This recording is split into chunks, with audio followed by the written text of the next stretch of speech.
अस्सलाम वालेकुम दोस्तों, पापनगर जी न्यू अपडेट सां गॾु हाज़िर थी चुका आहियूं। दोस्तों इन खां पहिरीं असांजे चैनल ते न्यू आहे त सब्सक्राइब करे हाल ते क्लिक कंदा दोस्तों। त बिना देर रहूं त पंहिंजी अपडेट जी तरफ़ जी दोस्तों तव्हांखे ॿुधाईंदा रहूं त नेक्स्ट एपिसोड में दोस्तों त मिठल जेको आहे बालाज खान वटि वेंदो ऐं चवंदो त तो नूर लखे जे कन भरिया आहिनि, बदशद लफ़्ज़ ॻाल्हाया आहिनि मुंहिंजी न्याणी जे बारे में।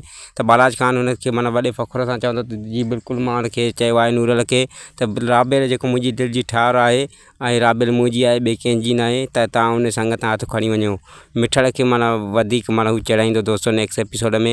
ऐं नेक्स्ट एपिसोड में तव्हांखे इहो बि ॾिसण लाइ मिलंदो दोस्तों त राणी पंहिंजे नंढड़े घोट सां ॻाल्हाईंदी आहे, हुनखे चवंदी त तूं बि माना वॾो थी जेकर ज़ालिम थींदे ऐं बाबा वांगुरु थींदे त पोइ मां तोसां कॾहिं बि न ॻाल्हाईंदसि। ऐं हू छोको मासूम जेको घोटु आहे उहो हुनखे चवंदो त तूं ख़ातिरी कर, मां कॾहिं बि ज़ालिम न थींदुसि। ऐं ज़ालिम जेको थींदो आहे ऐं सॾराईंदो आहे त उन ते मालिक जो कहर नाज़िल थींदो आहे। मां कहरी थियणु नथो चाहियां, मां तुंहिंजो आहियां ऐं तुंहिंजो ई रहंदुसि। सिर्फ़ु मूंखे इहो इंतज़ारु आहे त मां वॾो थियां ऐं तोसां मां प्यार मुहबत जूं ॻाल्हियूं करे सघां दोस्तों। ऐं राबेल नेक्स्ट एपिसोड में तव्हांखे ॻोढ़ा माईंदे नज़र ईंदी दोस्तों हिकु भेरो ॿीहर दोस्तों। त वरी मिलंदासीं तव्हां सां गॾु नेक्स्ट वीडियो जी अपडेट सां गॾु। ख़ुदा हाफ़िज़ दोस्तों, दुआनि में यादि।